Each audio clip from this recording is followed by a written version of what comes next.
What's your boldest idea? Hello, this is Agents of Ingenuity, a podcast of unlikely conversations with Cleveland area leaders and innovators. These podcasts are recorded at hotspots across Cleveland, with tonight's evening cocktail discussion coming to you from the Bop Stop and is being recorded in front of a live audience. Content promotes our sponsors and partners and ties our community together through a permanent archive. I'm Kathy Cook, your host. With me tonight is my co-host, Michael DeAloia, best known as Cleveland's tech czar and a writer for the Cleveland Plain Dealer. Good to have you, Michael.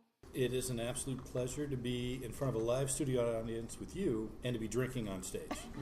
So today our talk focuses on innovations in manufacturing. Our guests are Jack Schron, who is CEO of Jergens, founder of the Tooling U, Cuyahoga County Councilman, and our other guest is Ethan Karp, CEO of Magnet. Magnet stands for the Manufacturing Advocacy and Growth Network. So let's really begin our podcast today by asking both Jack and Ethan to reintroduce themselves, say a little bit about themselves, their mission, and that will get us started. Jack, let's start with you. Thanks, Kathy, and thanks, Michael, for being here today. Sure. And I just want to correct one little thing, that I'm co-founder of Tooling University, because you sketch it on the back of a napkin, then you hand it over to your son, and he lets it grow and develop and become the powerful engine that it's become for education and training throughout the world. Manufacturing is the foundation upon which I really believe a big portion of Cleveland has been built, and so I joined the family company about 1978, and been with it ever since. I'm third generation of running the family business. So anybody that knows the statistics on third family generational businesses, I'm the one that screws it up out there based on every business study. So Jergens is not the hand lotion company. We get that right off the top so that everybody doesn't come up asking for samples. We make machine tool parts and things that clamp and hold and position parts in the machining and manufacturing process. We also make the world's most sophisticated electric screwdriver, and we ship products all over the world, operations in Cleveland, Chicago, Los Angeles, and sales and distribution in Shanghai and Mumbai. So we believe that manufacturing is not only alive and well, it's here to stay, contrary to the media, the way they wanted to paint the picture maybe 15, 20 years ago, with such eloquent terms as the Rust Belt. That really builds up the hearts and minds of people that are working in your company when you tell them you're in a rusty, dirty environment. And nothing could be further from the truth. Ethan. Thank you. So Ethan Karp, I'm a transplant about 5 years ago to Cleveland. Came also just because it seemed like a nice place to be.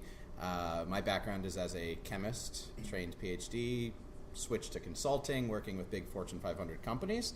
And now I'm here because I believe in the power of companies like Jack's and Jergens and what that can mean to the local community in Cleveland and Northeast Ohio, and that it truly is the economic driver for basically all of the jobs in our region. At Magnet, our mission is to help companies like Jergens, companies smaller than Jergens, figure out how they're going to innovate, figure out how they're going to stay relevant and grow, add jobs to the economy, add revenue to the economy, as well as how people are going to find those jobs. We know there's workforce shortage, I'm sure we'll get into that, but how are people going to find those skilled jobs that pay more than the average salary and actually get themselves, if they aren't already, into a middle-class job, sort of the social elevator into a manufacturing career and into the middle class. So at Magnet, we have a variety of things that we do, and Jack actually carries his cause well. He's actually on our board and has been for many, many years, supporting what we do in terms of going out one-on-one with manufacturers and saying, what are your challenges? How do you need to grow? Do you need a new product? Do you need to figure out a new market to go into? Do you need to create a better culture in your company so that the people you get will stay longer and you can attract better people?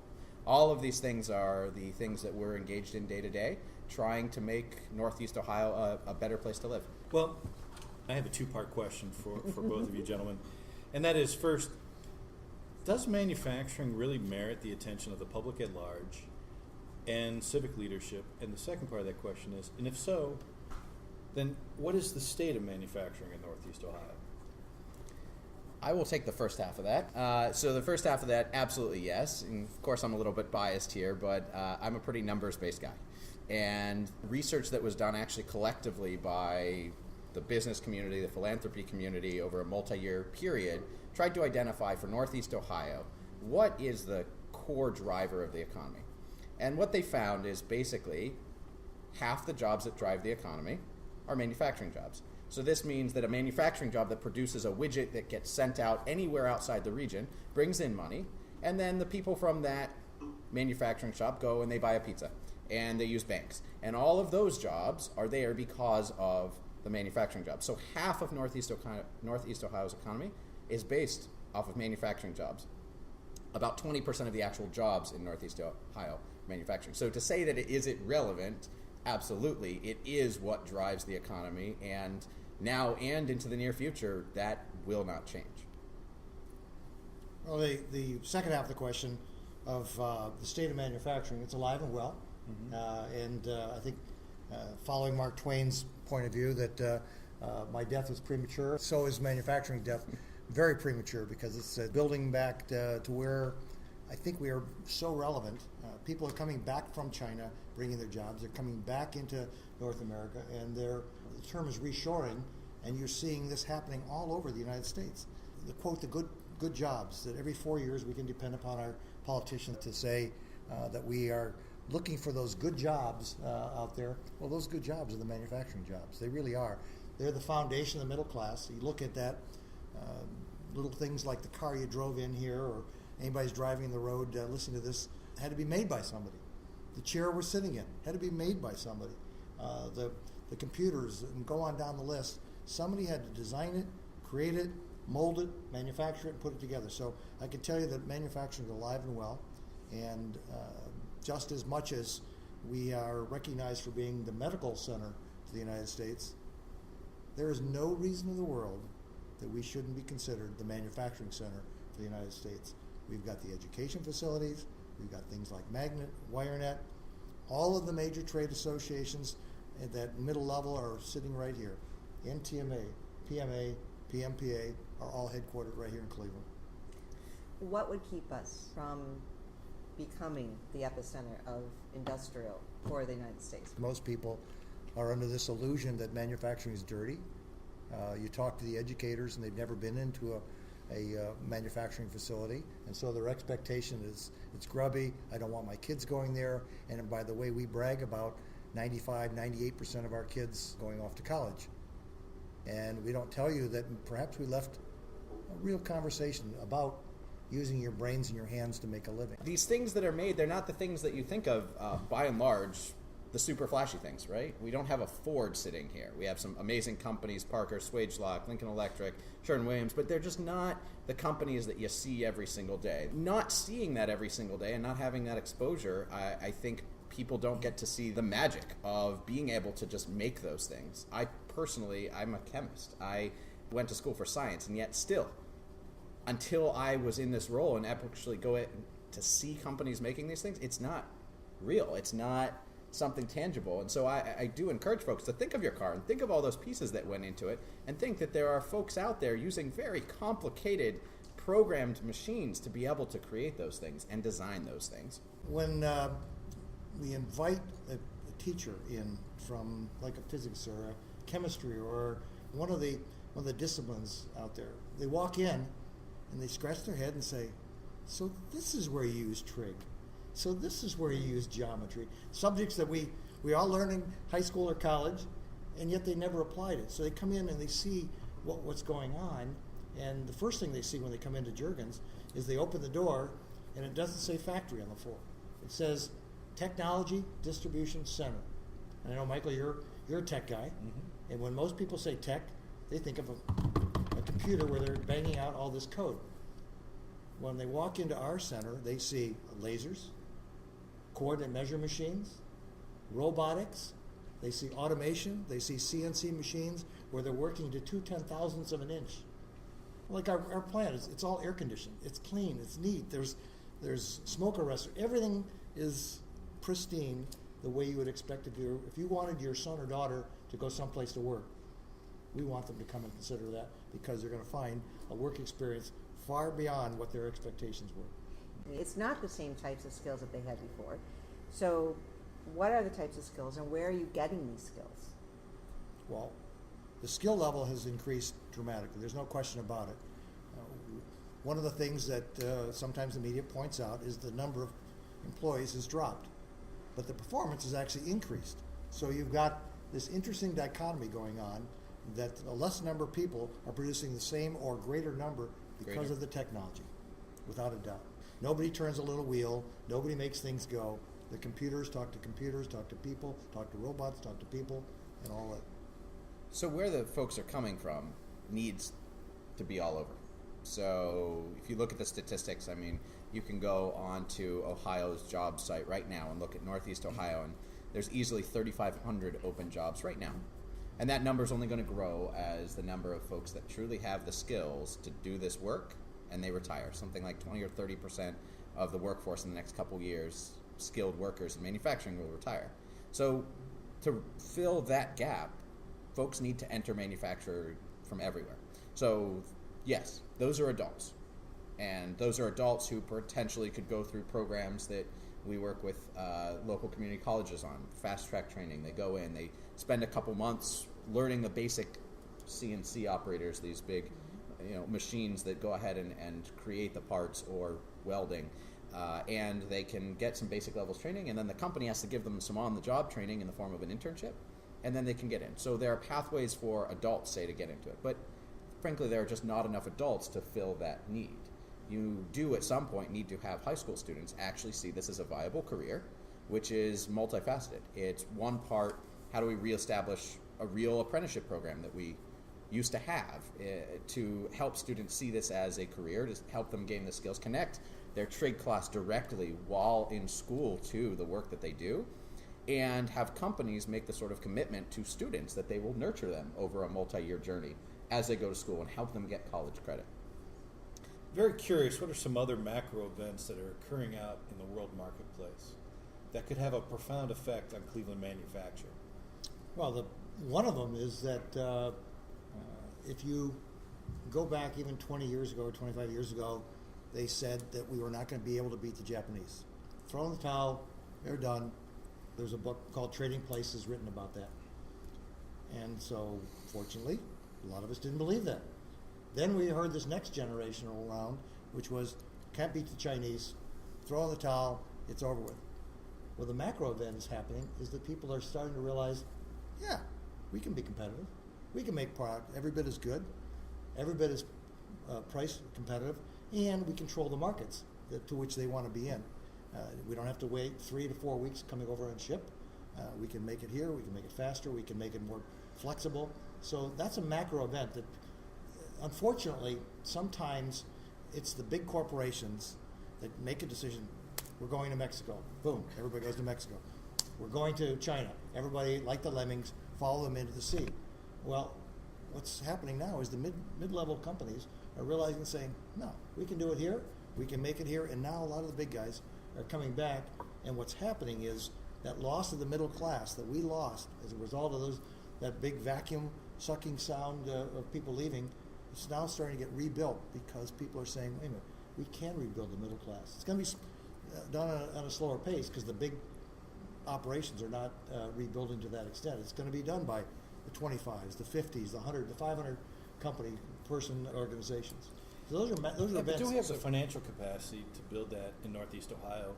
And do we have the talent base to make that happen? Oh, absolutely, on both. You sure? Oh, yeah. Yeah, I know that when we built our building on the middle of the Collinwood Railroad Yards, the worst blighted site in literally the state of Ohio. That was a challenging site. It was a challenging opportunity. And we didn't make any pins whatsoever that were quick attaching pins when we built the building. Today, over 45 people are building those pins. Actually, we saw it yesterday in NASA's space technology, and those pins end up everywhere, from the audio to the top audio to medical devices, and now they're ending up in defense applications. 45 jobs doesn't sound like a lot, But if you take somebody else builds 45 jobs over at with one of the partners, so yeah, we do have the ability to redo that, and it's being built. And I bet you're going to find the creative juices in Northeastern Ohio are exciting. I mean, Ethan joked about the screwdriver. Well, our screwdriver sells for $7,000 a screwdriver. Sign me up. I want So one right now. So it's not exactly your Home Depot type for building a deck, but I can guarantee it's being Is that utilized. made out of pure gold? I mean, what constitutes a $7,000 screwdriver outside of the Department of Defense buying a regular screwdriver? Absolutely. The Department of Defense has never bought a single one. These are all being sold to high-tech manufacturing that doesn't want to make a mistake with a single product they make. And so they're using this because it's very, very precise. And again, not a single one of those jobs existed when we built that building that you're talking about even 10 years ago. I was going to add, there are some other trends in addition to this, and some are things we can affect, and some aren't so easily affected. So feel free to comment. But first of all, auto. This is a macro trend that, whether we like to face it or not, a ton of companies in Northeast Ohio are hooked to our big three auto manufacturers in the United States. So when the economy goes up and we're selling cars, those companies are doing well. And that's one trend. Digital manufacturing is also the other trend. So in many ways, your screwdriver is actually a prime example of digital manufacturing, Internet of Things, whatever buzzwords you want to use. It's the way that linking all of your machines and linking your products is going to feed information that allows you to do things more efficiently. Cut that price advantage down, or that price disadvantage of going offshore down even further. So that's a huge trend. Mm-hmm. The third one, which we can't really affect right now, but is shale. So the idea that locally energy prices, which are very big in manufacturing, could be lower if gas prices rebound to such a point where we're actually producing significant amounts of shale. So three other trends that all kind of link to our price competitiveness in this region. I believe in startups, and I think they can be huge. I also know that the number of startups versus the number of established companies is kind of a staggering number. So the idea of a small improvement in every small manufacturer is going to quickly swamp the large growth of a couple small startups. But I do agree, it is absolutely both.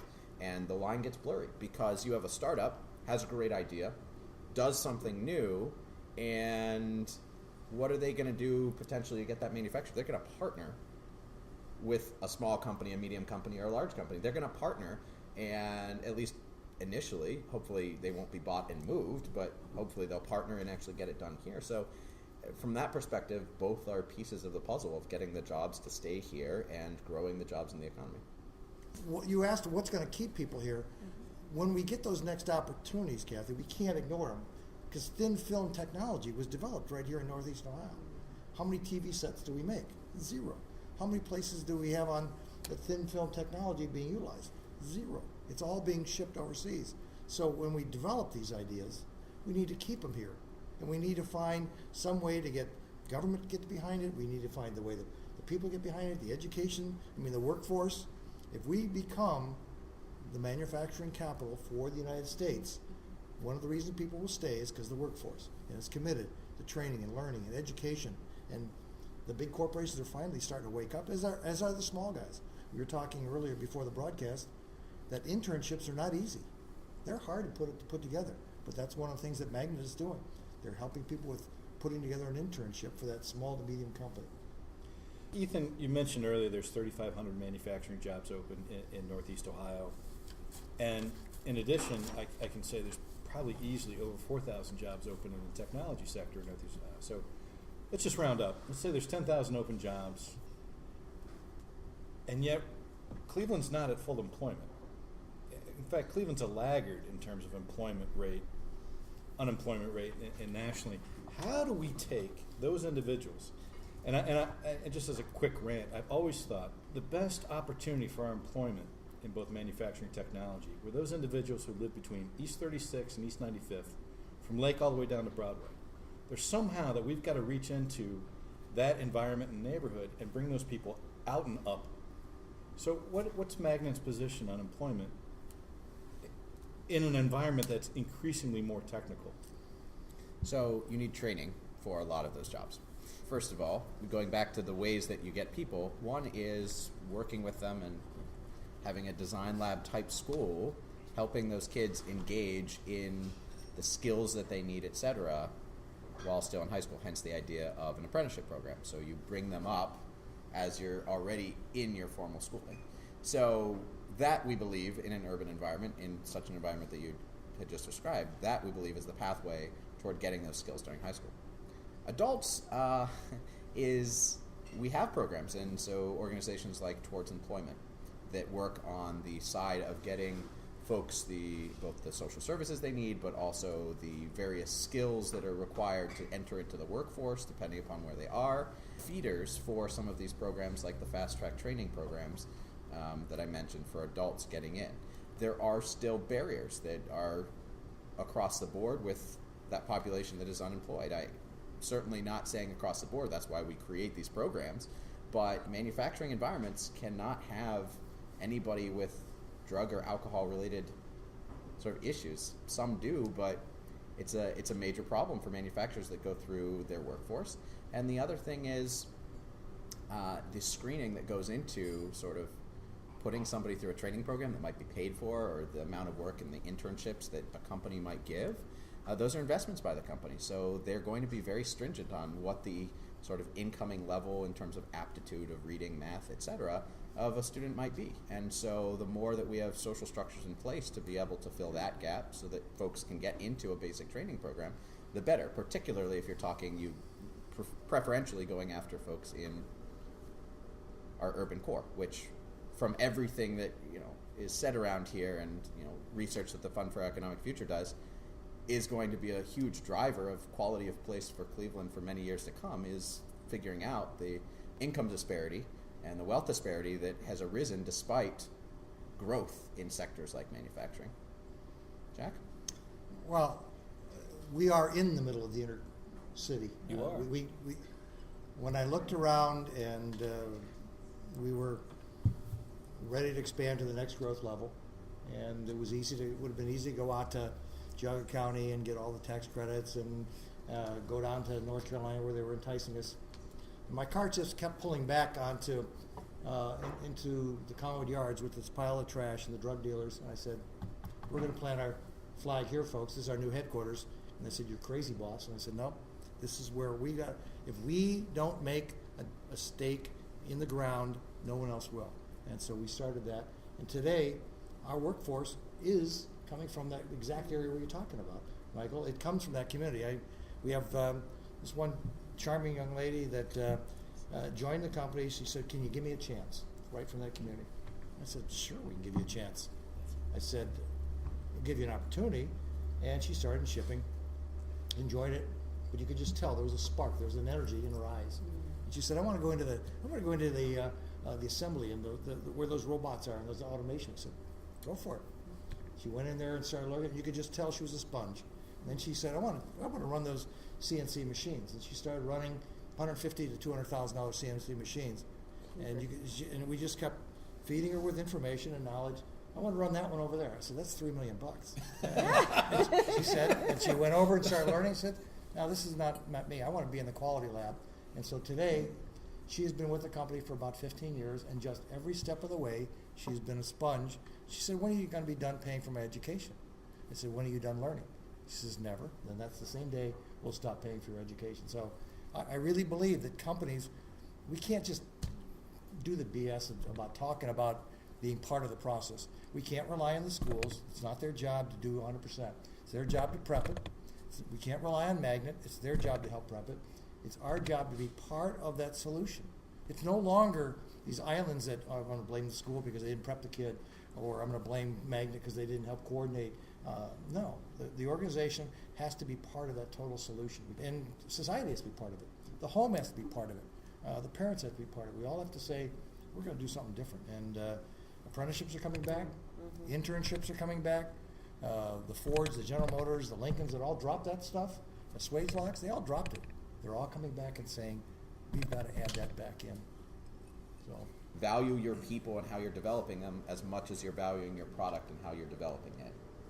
With that sort of mentality, Then it's a matter of connecting with the right organizations and putting the right places in place. It doesn't matter if you lose people to another quality organization. If we're all raising this investment in time and people and talent, then we're making that true commitment to Northeastern Ohio. And it was really a change of my attitude. Instead of saying, I want to keep you captive if I trained you, no, I want to keep you captive to Northeastern Ohio. And if I lose you to another organization or you become an entrepreneur, God bless you. Off you go. I've heard it referred to as a social contract. And this is something experienced in Europe. So the companies really make a social contract to stick by students who, for the 3 years of their high school, purposely do not contribute anything of value to the company. They're learning. They're doing exercises to get them more skills so that they will be productive members of that company, or I don't think it happens that often, maybe another company, but that social contract that a company extends to them, they're also sort of extending to that company and saying, I will come, I will work for you, and I will do right by you when I'm done with my schooling. That's a big investment. That is a culture change here, that companies are making that investment in people. Our board chair, Felix Brook, owns a family small manufacturer in Germany. And he tells a story that 80% of the people in his factory came through their apprenticeship program, including the plant manager. 80%. That's huge. That's huge. They made that social contract and it pays off. It was only 30 or 40 years ago. These were all cost centers, and the big guys dropped them all because they were cost centers. Today we're realizing the real cost is losing a person, losing your talent, losing your workforce, losing your commitment. And I guarantee you they're now rethinking that whole thing about what's a cost. It's not a cost to have an investment in technology and training and workforce. It's not. That's a great notion, Jack. So I'm curious, I'd like to get both of your thoughts on the makers movement in the United States, and it seems to be especially strong in Northeast Ohio. In addition, I want to know if either one of you have been to the ThinkBox facility at Case Western Reserve and some insight on that facility. Not only have we been there, we use it. One of the great ways is because if you can think it, you can make it. So we send them electronic digital drawings, and they in turn turn it around into a three-dimensional part, so we can test it, form, fit, function, and so yeah, it's a great concept out there. The maker movement is the best way to do what I said isn't accessible to everyone and walk around and see all the things that we make.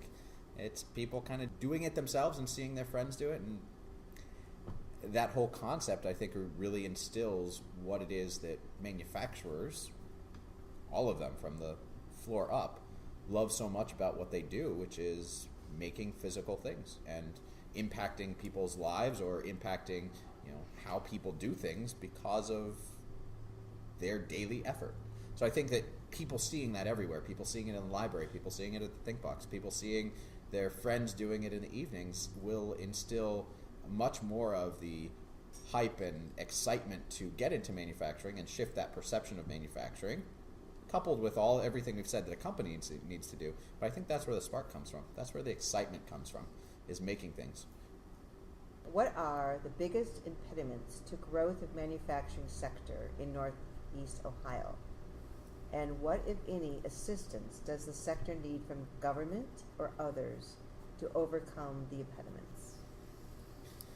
So I will start. So I'll break it down into what Magnet does. First of all, we get a lot of funding from federal government and state, and that is used primarily for one impediment, which is innovation in manufacturing.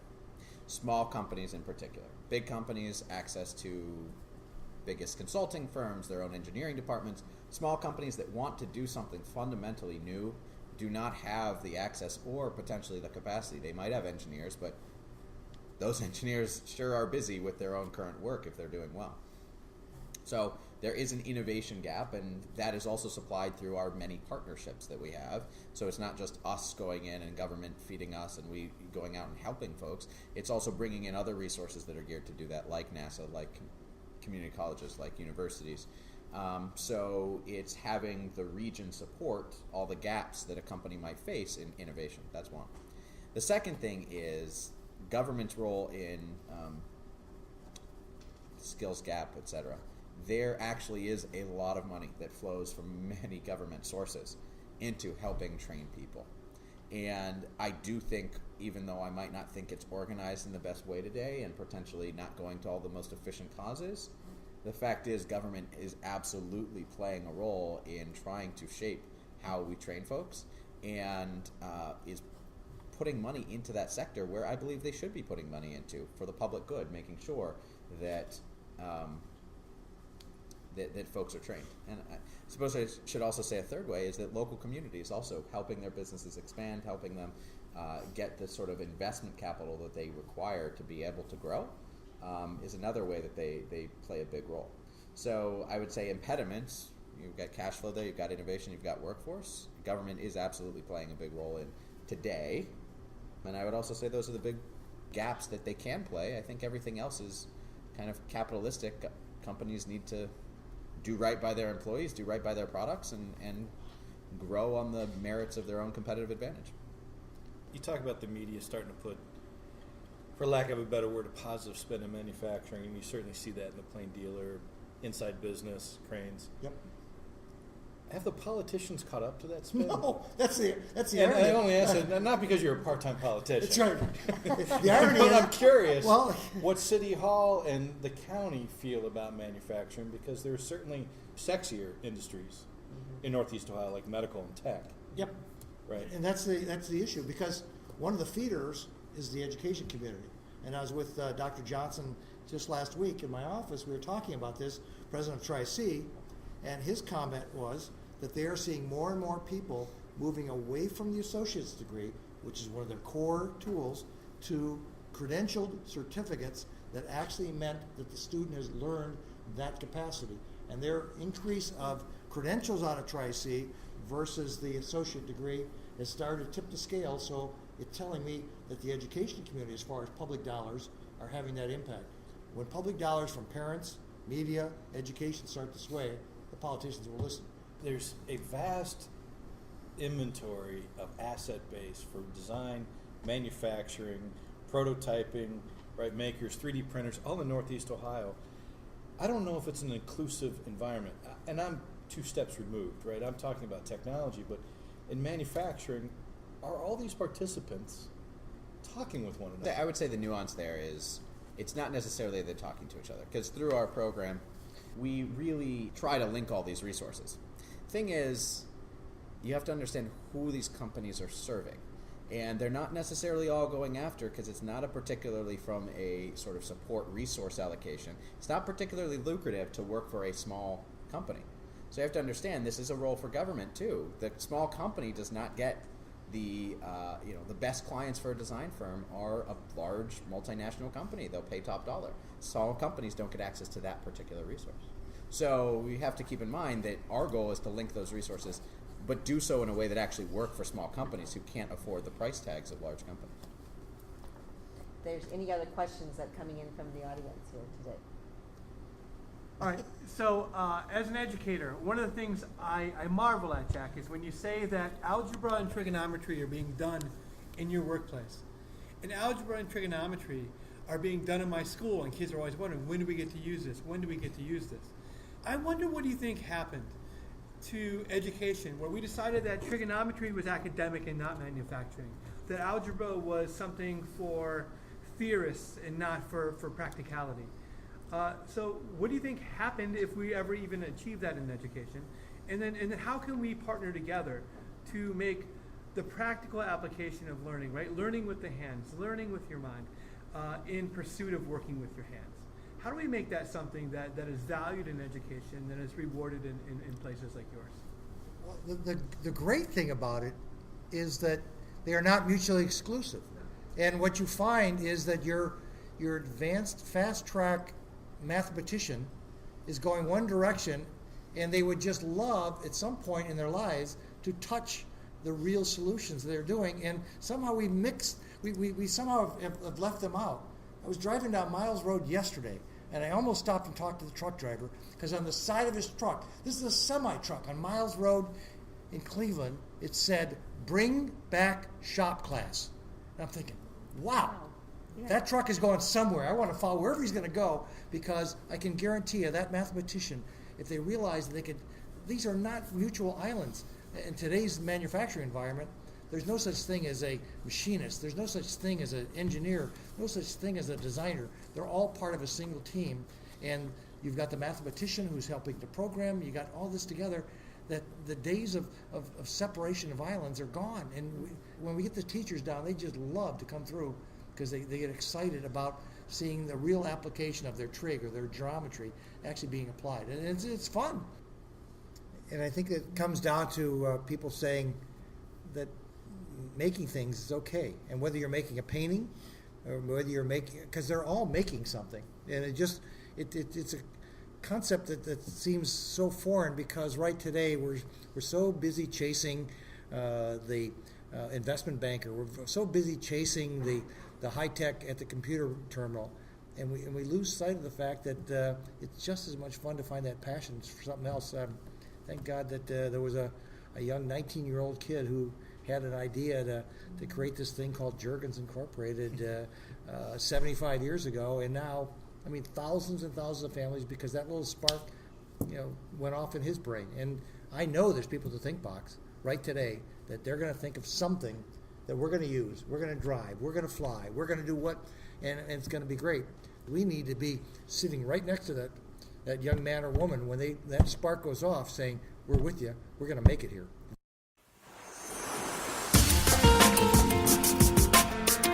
What is your bravest idea?